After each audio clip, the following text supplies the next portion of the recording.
بسم الله الرحمن الرحیم. یو محترم رور پوښتنه کړې ده چې د تهجد د لمانځه نیت راوښیي او رکعتونه یې راوښیي چې څو رکعاته دي. د دې پوښتنې ځواب دا دی چې د تهجد د لمانځه نیت اسانه دی. پس چې کله پر مسله باندې ودرېدلې نو داسې ووایه چې 2 رکعاته د تهجد لمونځ کوم چې د نبی کریم صلی الله علیه وسلم سنت دی. په دا حاضر وخت کې مخ مې دی پر لوري د کعبې شریفې الله اکبر په دغه تهجد نیت. او که داسې وایي چې 2 رکعاته نفل لمونځ کوم الله اکبر هم صحیح دی، ځکه په فتاوا هندیه کې کاږي چې مطلق نیت سره د لمانځه هم صحیح کیږي. فتاوا هندیه اول جلد 55 صفحه د مکتبه رشیدیه کوټه چاپ. او پاتې سو د تهجد د لمانځه رکعتونه. د تهجد د لمانځه رکعتونه د نبی کریم صلی الله علیه وسلم څخه مختلف راغلي. له 2 نیولې تر 12 راغلي دي.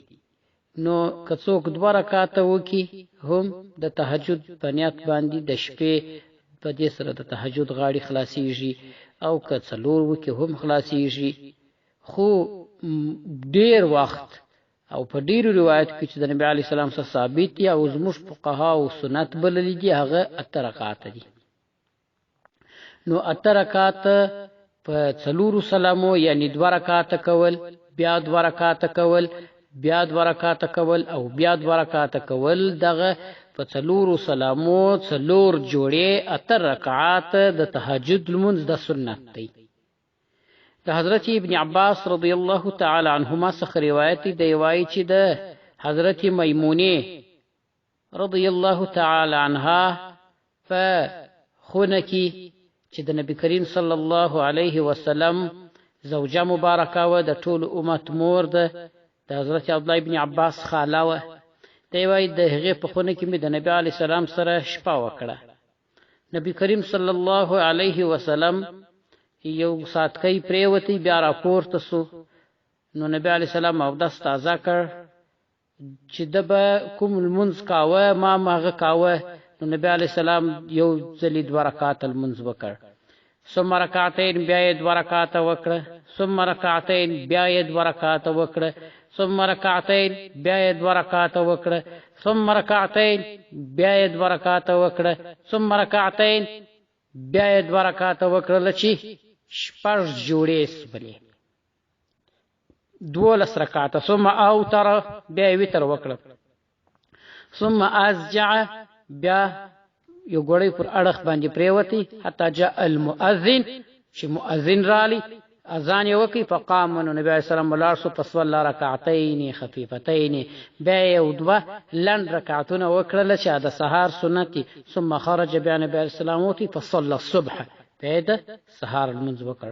صحیح البخاري لمړی جلد 115 صفحه ابواب الوتر باب ما جاء فی الوتر. هم دا ډول دا روایت امام بهقی په سنن الکبرى 3 جلد 9 صفحه کې راوړی دی.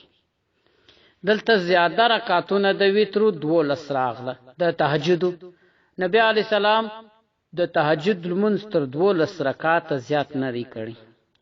نو که یو څوک تهجد کوي سنت طریقه د تهجد چې د نبی علی سلام ډیر وخت کړی دی هغه 8 رکعات دي. او که چا 2 وکړل 4 وکړل هم ثواب لري، او که یې 100 رکعات وکړل هم منع نسته، ځکه لمونځ نفلی لمونځ دا محدود نه دی. فرضی لمونځ او واجب لمونځ هغه محدود دی، خو نفلی لمونځونه چې دی هغه محدود نه دی چې وخت مکروه نه وي. هر څونه رکعتونه لمونځونه چې کوي هغونه کولای شي، هغونه ثوابونه لري. فتاوا حقانیه 3 جلد 258 صفحه. امداد الفتاوا اول جلد 309 صفحه. فتاوا محمودیه 22 جلد 140 او 25 صفحه. والسلام علیکم ورحمة الله وبركاته.